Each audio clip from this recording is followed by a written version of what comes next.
So if I were to talk to 1985 Dave and be tell like, him who today's guest was, I gotta brush my hair again. Look at this. I got 35 years from now, a little 21-year-old Dave, you're gonna get 22-year-old Dave.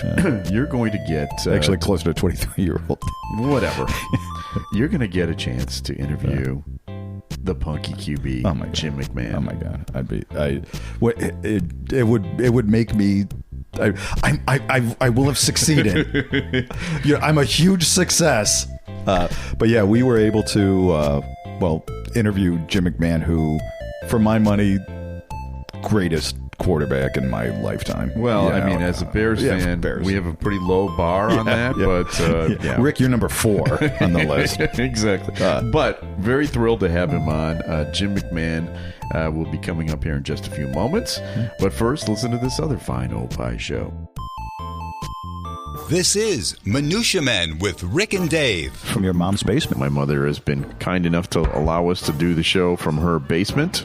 Any kind of Hummel that you need is right here behind. Yes, there's a shrunk. We call that a shrunk, and that's her backup shrunk. Well, yeah, Richard, come on by. I'll make a sandwich, and she did. I love the fact that she made you bagels and lox, and you got nothing. And she gave me squat. She gave me squat. Oh, are those pickles on the top of those too? Yes, this is first class here. It's not just sandwiches. They're cut into tiny little triangles. Right. So they're like finger sandwiches. This could be afternoon tea. If Queen Elizabeth came in here, she'd be perfectly at home. Right. And we could put her on the podcast. Yeah. Yeah, and we could show her a Hummel.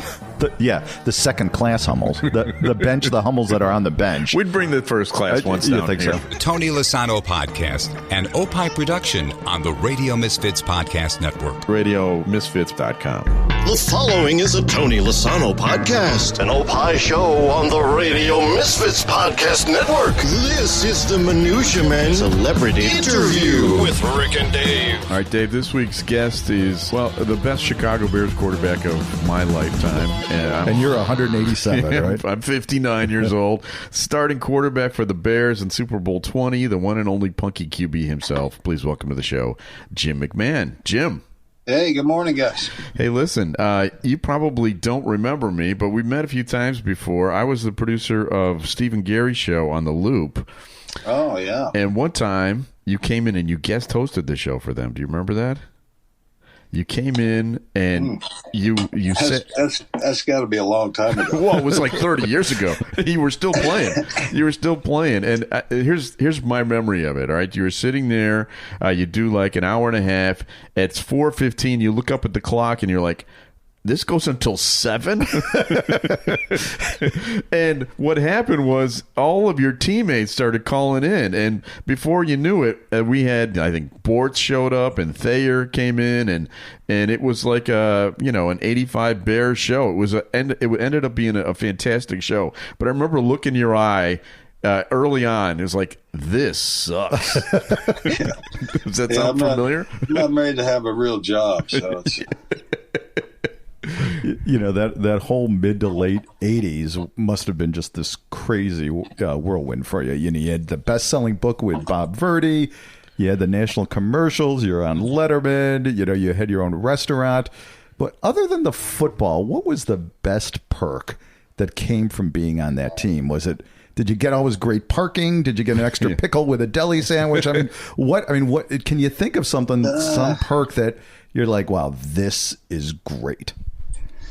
Actually, parking outside of the stadium where the Bulls and the Blackhawks play. United Center. Yeah, I got to, pull right up alongside the building there. The cops always let me park there instead of having to walk across the lot. So that was always a good perk. That's worth a lacerated kidney there. That good parking is always good in Chicago.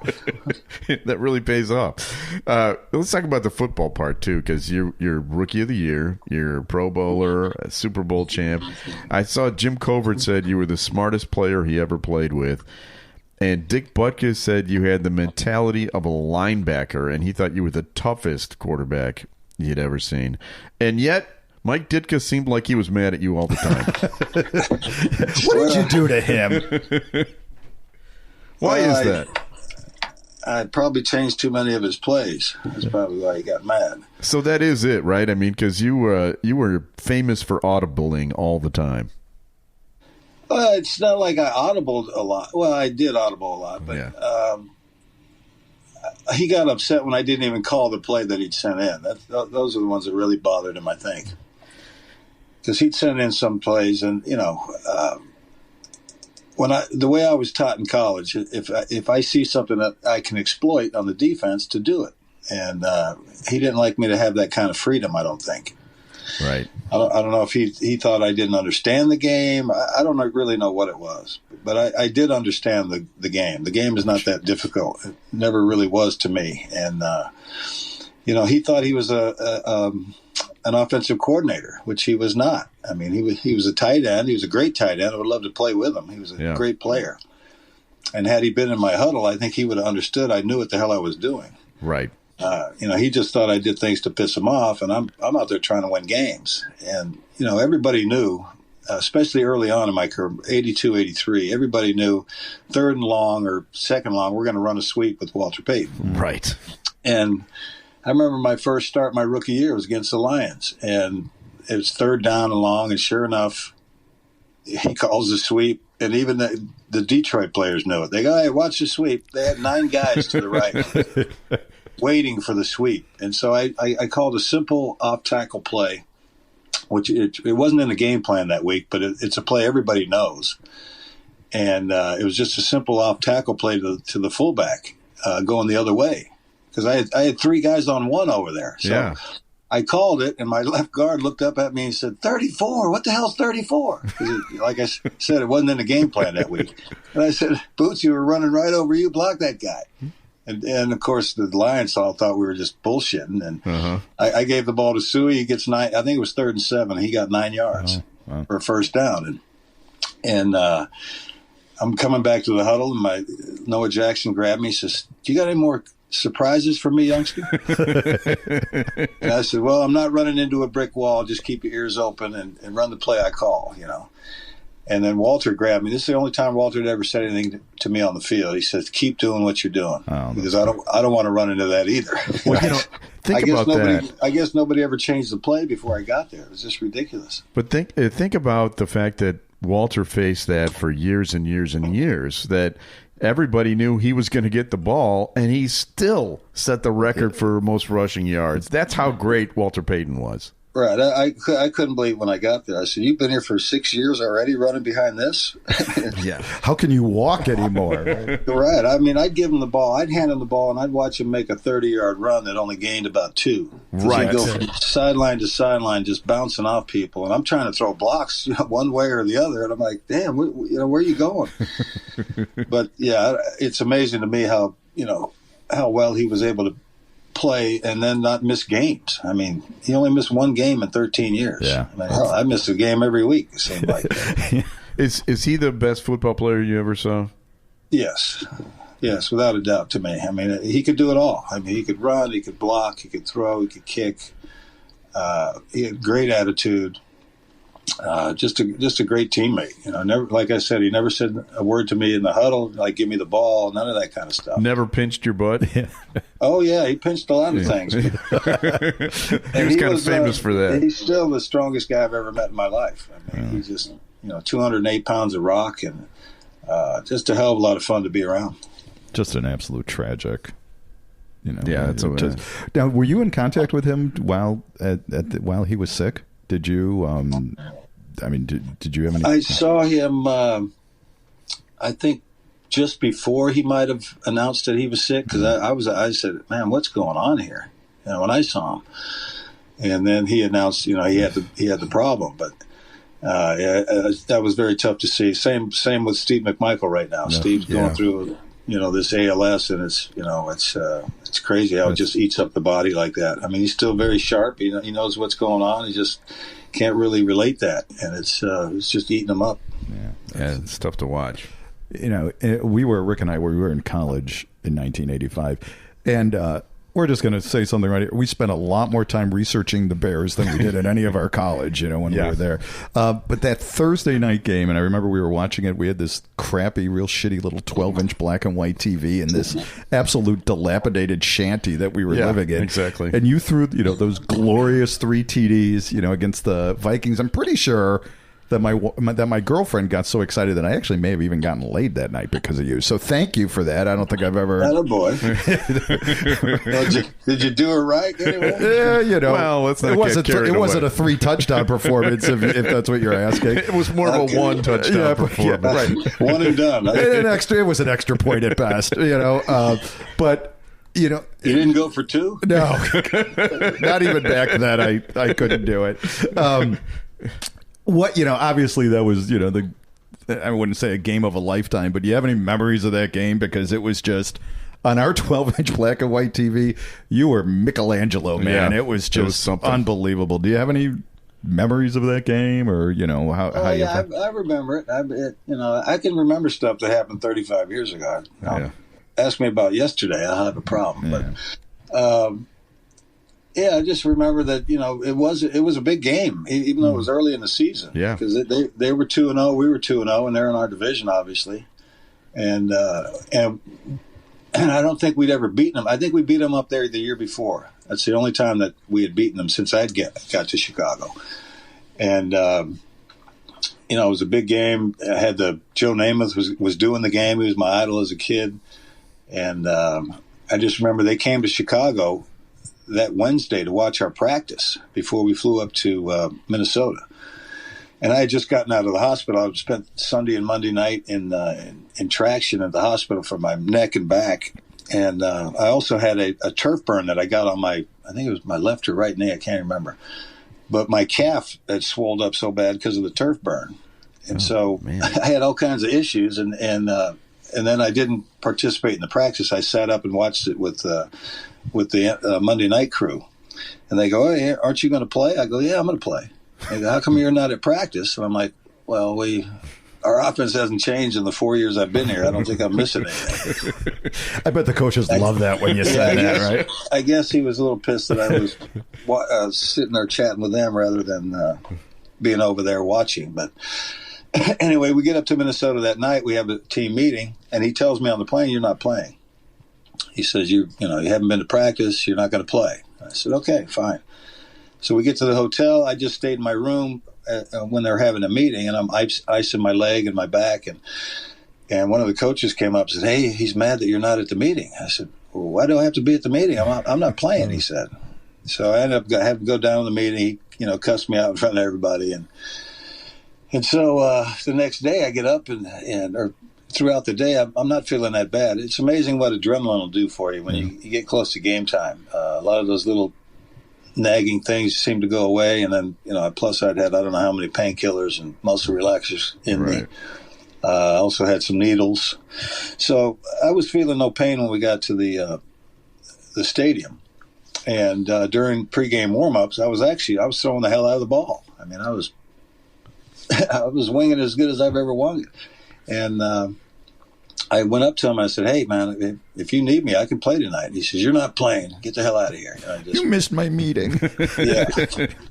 And so, during the first half of the game, it wasn't like Steve Fuller was playing badly. I mean, we just nothing was happening. We weren't doing anything offensively. Defensively, Tommy Kramer was picking us apart.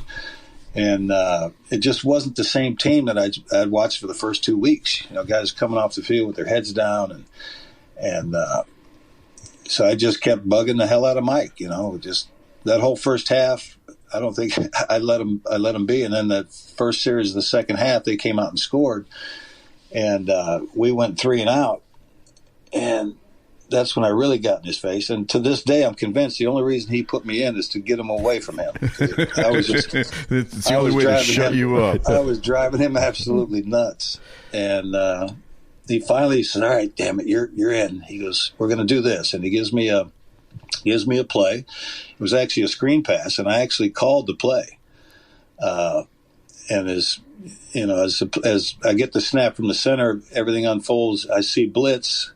And I know in blitz, whoever's got the back, the screening back, the blitzing linebackers are going to run right to him anyway. And so I kind of stumbled away from the center. If you remember, I almost fell on my face because my legs were a little wobbly from all the damn painkillers. Yeah. And so when I regained my balance and I planted my foot, I just happened to look downfield. And Willie was doing his job. He was just running his guy deep, and he was 10 yards behind him. So I just threw it to him. I knew there wasn't enough time for the lineman to be downfield for the screen yet because I just planted my foot. And so I let it go, and we score. Everybody was happy, and I get to the sidelines. Dick about ripped my head off. That man is never happy, is he? What the hell play call did you do? And I said, I called the screen. He goes, why'd you throw it to Willie? I go, well, he was open. We got a touchdown. Look at the scoreboard. What do you want from me, man? Yeah. And so, and then I remember we got a quick turnover, and then the second play I believe was a bootleg play. You come out, you're supposed to hit the back in the flat, or the tight end coming across the field. And so, and I know the only guy that can stop that play is the free safety. If the free safety jumps the tight end, then the linebacker jumps the back, you really got no other options. And so I'd always tell Dennis McKinnon, that the offside receiver, I said, hey, if that free safety jumps the tight end, you just replace him. Because I don't even know what his route was. They had him doing something stupid. I don't know what it was. I said, you just replace the free safety. And sure enough, I came out there. I could have hit Walter in the flat for probably 2 or 3 yard gain. But I was getting greedy at that point. I was feeling pretty good. And so I just waited. I looked at the tight end, and Emery was coming open. And sure enough, the free safety jumped him. And I never even saw Dennis. I just said, I knew he was going to be there. I just threw it over the free safety's head, and Dennis was there. Wow. So 2 for 2, and then, this is easy. Series later, I got another, scrambled out and hit Dennis again for another long one, and that was pretty much it. But, yeah, without me bugging him, we probably would have lost that game. Yeah, no doubt about it. The one person from your career that I can never forgive is Charles Martin. He was obviously the Green Bay lineman who grabbed you, threw you down. That was the cheapest shot I've ever seen in a football game in my life, and since too. And you really never really fully recovered from that, did you? After that injury. Well, that was actually the start of all my head problems I'm still dealing with today. Yeah, because the doc told me the only way your neck could get this screwed up is if you get dumped on your head. And I said, well, let me show you that clip. Yeah. Because they thought it was my shoulder. But the first thing that hit the ground was the top and side of my head. And so, my shoulder was messed up already. That really didn't bother it much more. But I shouldn't have played from the first game of that season. I dislocated my right shoulder in the opening game in '86. Okay. And I kept trying to play. I played, I think, 6 games that year. Won them all. I don't know how, because I couldn't feel the ball. My arm was gone. So it was kind of a blessing, because I got to go see a real doctor right after that game. And I went out to see Frank Jobe in L.A., a great shoulder and elbow guy. And incident. Is that? I know that when you went to the White House after the Packers won the Super Bowl, you wore your Bears jersey under your sports jacket, didn't you? Yeah, I told all I mentioned it to my teammates in Green Bay. I also talked to the coaches about it. I said, look, we didn't get to go to the White House when we won. Right. And I said, we still haven't been. It's been 11 years. And I said, so I'm going to represent my team. And none of my teammates or coaches had a problem. Fritz Shurmur is the only coach that had a problem. And then I realized why. Fritz Shurmur, he was our defensive coordinator in Green Bay, and he was also the defensive coordinator for the Rams when we beat the Rams to go to the Super Bowl in '85. Sour that grapes. kind of brought back some bad memories for him. But other than that, nobody, some of the Green Bay fans probably were pissed, but I was just representing our guys. And it took me. I probably should have went up to Green Bay 2 or 3 years prior to me doing that. I just couldn't get myself to do it because there was such bad blood for the 7 years I was in Chicago against Green Bay, especially when Forrest Gregg was the coach. It got out of hand there for a few years, and so I just, I had so much bad blood, or a bad taste in my mouth for Green Bay. I just didn't want to do it. But Mike Holmgren, was the coach. Andy Reid was on his staff at the time. Andy Reid was my tackle in college. I've known that big boy for a long time. Oh, I didn't know that. Yeah, and he talked me into coming up there. He goes, you should have came up here a year ago, because this all started when I was playing in Cleveland in '95. We were playing the Packers, and I think it was week 10, something like that. And I'm playing catch with Andy. Andy's got his Green Bay stuff on. I'm in my Cleveland stuff. Playing catch on the 50-yard line. He says, "Hey, you should have came here this year because we're pretty good." I said, "I know. I screwed up. I don't like it here. I hate that little guy over there, Belichick." I said, "Don't be surprised if I'm available soon." And he goes, "What?" I said, "Just check the waiver wire." So the very next day after the game, I'm in the quarterback meeting watching the game film, and I get up to go to the restroom, and here come the GM that's been giving me the runaround because these guys lied to me about my contract. They did a deal under the table, and then they reneged on it. So I was very pissed off. They still owe me for 7 game checks, by the way. Really? Wow. So I cornered this guy, and I said, "Hey, I need my money." And he said, "Well, maybe we'll pay you, maybe we won't." Oh, Jesus. And so I lost it, man. I grabbed him by his neck and started whacking his head on the wall. And I said, "You're going to pay me my money." And then I realized what I was doing. So I looked around. This is before they had cameras everywhere, right? Yeah. So there was nobody in the hall. I think the no statute cameras, of limitations has run out. Yeah. I whacked him again. I walk into the training room and call my attorney. I said, "You better get me cut right now." And he goes, "What happened?" I said, "Get me cut." And so I said, "Here's the number." And he calls me back within 2 minutes. And he said, "They'll release you if that's what you want." I said, "Yep." He says, "Okay." So I walk back into the QB meeting. This all happened within 10 minutes. And I said, "All right, boys, I'll see you later." And the coach said, "What? Where are you going?" I said, "I'm out of here." And he goes, "Have you talked to Bill?" And Belichick. And I said, "You can tell that lying son of a bitch to kiss my ass. I'm gone." Wow. And so this was Monday afternoon. By Tuesday night, I was up in Green Bay and finished out that '95 season. We ended up losing the NFC Championship game that year, and so I stuck around for one more. And then during training camp in '96, I saw the schedule, and I said, "Hey, man, the Super Bowl's it's on the same day that we won, 11 years ago." I said, "It's in the same place too. It's back in New Orleans." Yeah. And I was talking to Brett, and I said, "Look, this is happening just like it did in '85. We lost the championship game in '84, ended up winning it in '85." I said, "This is just this." I said, "Now it's back in New Orleans. It's on the same day." I said, "Just don't screw this up. I mean, we're gonna be good." And it ended up, we get back there and we're playing the same team. That's what was crazy about it. Beat the same. Can you guys hold on one second? Yeah, of course. Yep. Ringing my doorbell. I think it's I've been waiting on this damn dryer for 2 weeks. You need any help putting it together? Because Rick and I we're really handy. They're supposed to install it, so hold on one second. I thought my girl was still here. Oh. Hello. Hi, Jim. This is Isha. Oh, they're not here yet? I've been trying to reach it. Actually, I'm doing an interview right now. If you want to come in and sit down. Do you want me to check the driving still? Because it says like 1024. He keeps changing. Yeah, that's why I can't sit here and wait. Hold on, guys. I'm coming right back. No problem. Right. No problem. What are you thinking out of Maytag? What kind of you think you got? I don't even know what the hell it is. Yeah. Is it? But my landlord just showed up, so she's waiting for the. Yeah. Can we talk to her and see what kind of tenant you are? Yeah, we moved in here. I've sold my house here in Arizona, and I'm just renting a smaller place now. I got a place down in Mexico. I'm spending more time down there. Is it really weather related, or what is or America related? It's Biden related. I mean, the way he's screwing everything up. Yeah. All right. I don't want to buy anything else around here and have to pay them more. So, can we continue? Or you're? Yes, are you go ahead. Oh, okay, sorry. That's okay.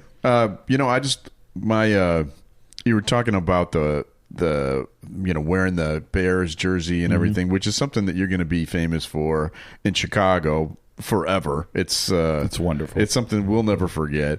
And you've got that whole Punky QB attitude that you're famous for. But people thought that you were crazy, but you're really not crazy. You just don't give a crap what anybody else thinks. Isn't that kind of your superpower?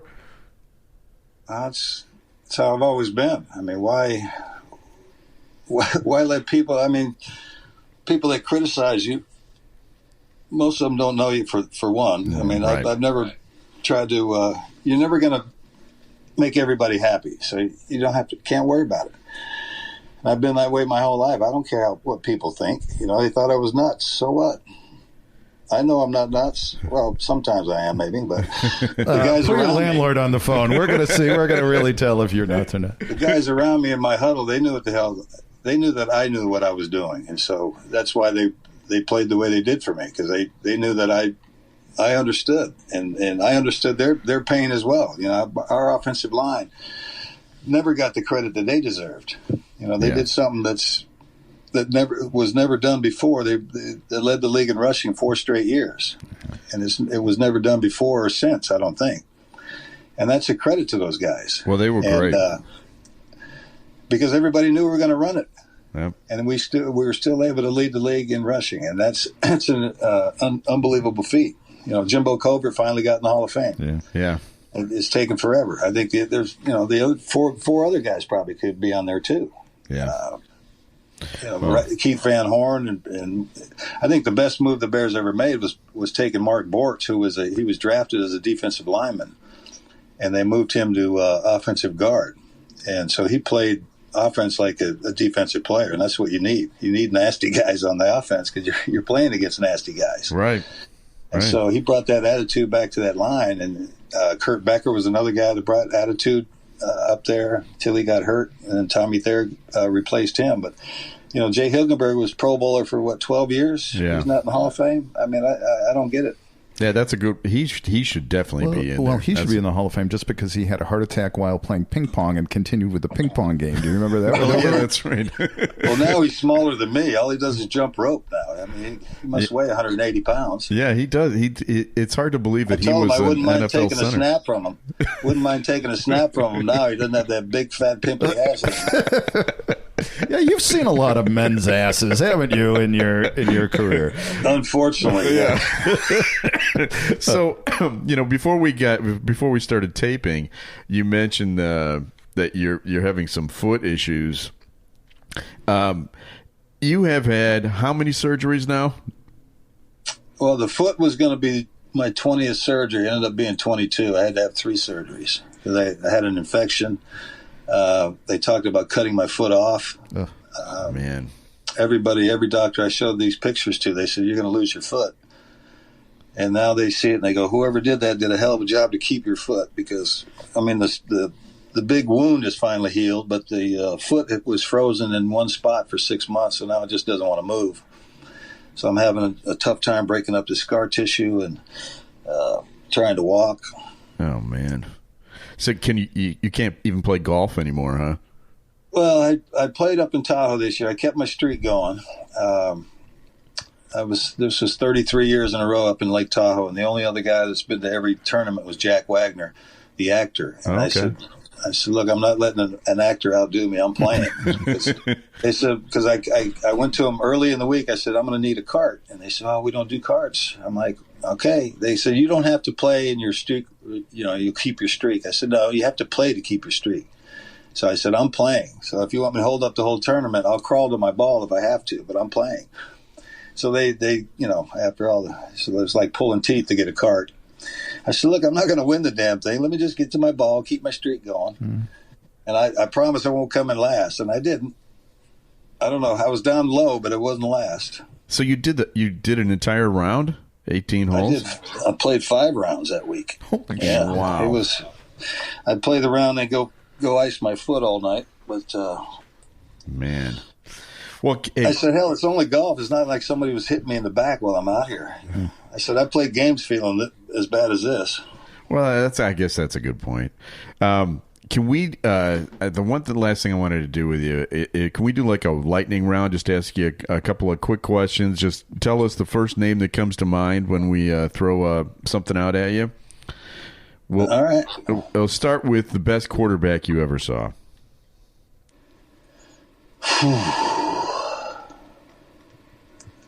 Whoever I saw or played against. Either or. Boy, that's tough. I'd put Joe Montana up there. Okay. Pretty good. Scariest defensive player that you faced? Wilbur Marshall. Yeah, God. I can admit, you saw him in practice every day. I saw him Every day. I saw him at Jewel, and he scared I the shit played out against of him me. when he was in Washington, and I was in Philly, too. So that's... How about best coach? I'm going to say my dad. Oh. That's a good quality answer. Last one. Best stadium concessions of any place that you've ever played? Ooh. I think we opened up that new Atlanta stadium when I can't remember what team I was with, but yeah, I was up there standing in line in pregame with I had my game pants on, my half tee, and I'm standing in line with. I got a football. I didn't have my money with me, so I'm standing in line at, I think it was a Pizza Hut or something. I'm standing in line with all these other people. They go, "Aren't you playing that?" I go, "Yeah, game's in a couple hours." Can I eat? Can I get a pepperoni? What's the? So I get up to the front of the line. I tell the girl, "Look, I'm playing in the game today, but I don't have my money, but I'll give you this football." I said, "It's worth $50." "Oh no, I can't do that." I said, "Do you have a manager?" She goes, "Yeah." She goes and gets the manager. He comes out. I go, "Dude," and he recognized me. He goes, "You want to trade that for a pizza?" I go, "Yeah." He goes, "Here, give him 2." So I got 2 pizzas. Right, but no garlic bread. Okay, it's just the pizza. Pizzas. I went back down, sat underneath the goalpost while the pregame was going on. I ate my pizzas, and then I went and got dressed and played. So, but they have good concessions there in Atlanta. They just don't make players like you anymore, Jim-McMahon. Exactly. This has been a real joy for us to talk to you. Thank you very much for doing it. I follow you on Twitter. You're a great follow on Twitter. You post a lot of cool videos. I also see that you have like a Punky collection of merchandise. Do you want to tell people where they can get that stuff? Oh, I really don't do much on that Twitter thing. I've got people that do that, and well, you got some good people that are doing it. My son does a lot of it, and I've got some other people working on that as well. I'm too busy to be looking at this stuff all day long. Yeah. Well, I'm not. I don't even have a job, and I'm busy. I need to get a job to get some time off. Well, hey, listen. Well, you want to be our co-host? You are awesome. You want to every week? You want to come on show? Well, I'm in the cannabis business, so I'm in the. We just launched our product here in Arizona yesterday. So I'm with a couple ex-ball players, Kyle Turley and Evan Britton, and played for the Bears for a couple years. Big offensive linemen. Those are my partners in the company called Revenant. Cool. Hopefully we'll be coming to Illinois soon. How many states is it legal now? I believe medically 26 or something like that. Okay, so yeah, is Arizona recreation, or can you? Yeah, they just passed that too. But I mean, that's just another recreation medicinal. It's all ridiculous. It's just they're putting you in a box, Yeah. Well, I had horrible sleeping issues, and of course I was on the Zoloft and the Ambien and whatever, and I just started. Oh yeah, and those will kill you. And I just started taking edibles, and it helps sleep. I've cut my pharmaceutical down to probably a fifth of what I was, using it for. You got to get that down to 0. Yeah. Yep. Those things will kill you. They'll mess up everything. Your insides, your kidneys, your liver. Yeah. You could probably be a medical doctor with everything that you've experienced in your career there, Jim. Well, I've sampled a lot of their products, and that's probably why I'm feeling the way I do. But I haven't. Well, other than this year, I mean, the last pain pill I had, I think, was 2004. I was eating them for 7 years after I retired, and then I moved out here and just been strictly cannabis until this year. I had to break down when I had my foot done because I needed the pain pills in. Yeah. When that infection kicked in and my foot exploded, I needed something other than my cannabis. Well, thank you for doing the show. This has been a big treat for us, and thank you for all the enjoyment you gave us over the years with the Bears. Right. We'll never forget it. Right, and facilitating me having sex that one night was awesome. You got Dave laid. I think that should be on your business card because not many people can say that. I should get a beer. Hey, very least when you're in Chicago beer, and I've got a lot of edibles in the closet. We'll take care of it. We'll take care of it. Yeah, I'll be there next week. A friend of mine's daughter's getting married, so I'll be there for the wedding. Really? Next weekend. Sounds good. Well, much health to you. We know that you're grappling with your foot problem now, but much health to you and good vibes your way. And again, thanks for everything. Thanks, and good luck with the dryer. Yeah. All right, guys. Is it a Maytag? One last question. Maytag? Do we know? He doesn't know. Oh, he doesn't know. I still don't know. Yeah, I don't. As you can tell, I don't do much around the house. Can you tweet us the picture of that? I can change a light bulb. Okay. Thanks, Jim. All right, buddy. Thanks. All right, guys. Have a good day. Have a good one. Later. Bye. Bye. I really think we should head down there and help him with the washing machine. Well, we should ask him what kind of lint trap is on this dryer. Yeah. I know he was a little worried, I think, about it, and I would have loved to talk to the landlord. We could edit that out, but we're not going to because that's just part of the fun. This is, I love doing this show. Oh, absolutely, it's great. And what I love more than anything is when we talk to these, big celebrities or whatever. We always find some little goofy thing it appears to me that they enjoy talking about those little goofy things more than the questions that they have been asked over and over and over again. Yeah, apparently no one has ever asked Jim-McMahon about the concession stand before because that's the I've greatest never story. heard that pizza story. Have you? The greatest story I've ever heard. Anyway, thanks to Jim McMahon for coming on the show. Special thanks to our executive producer, Tony Lasana with opishows.com. Opie is hippo backwards, OPPIHshows.com. We should thank Brandon Herman for helping us score Jim McMahon as a guest. Thanks very much. The show is distributed by Ed Silla with Radio Misfits. Great Talk Radio isn't dead. It just moved to a better place. RadioMisfits.com. And we'll be back again next week with a brand new episode of Celebrity Minutia Men Interview, or Minutia Men Celebrity Interview, or the interview of Celebrity Minutia. I think I'm going to read it off the card here for you. Minutia Men Celebrity Interview. The proceeding was a presentation of Opie Productions. Find our other great shows wherever you find podcasts, including opishows.com. Thank you. This has been a presentation of Opie Productions. Tony, can you shut up? All right, Adam, what country are you from? I am from England. What is the best soccer league in the entire world? The English Premier League. What is your day job? Director of coaching for Illinois Youth Soccer. So if you were, say, a fan of English Premier League and you wanted to hear the opinions of someone who is from England, who knows a lot of soccer, what podcast would you tell people they need to listen to? Free Kicks with Adam and Rick. And that's on the Radio Misfits Podcast Network. Free Kicks, a Tony Lasano podcast, an Opie show on the Radio Misfits Podcast Network. Great talk radio isn't dead. It just moved to a better place. RadioMisfits.com.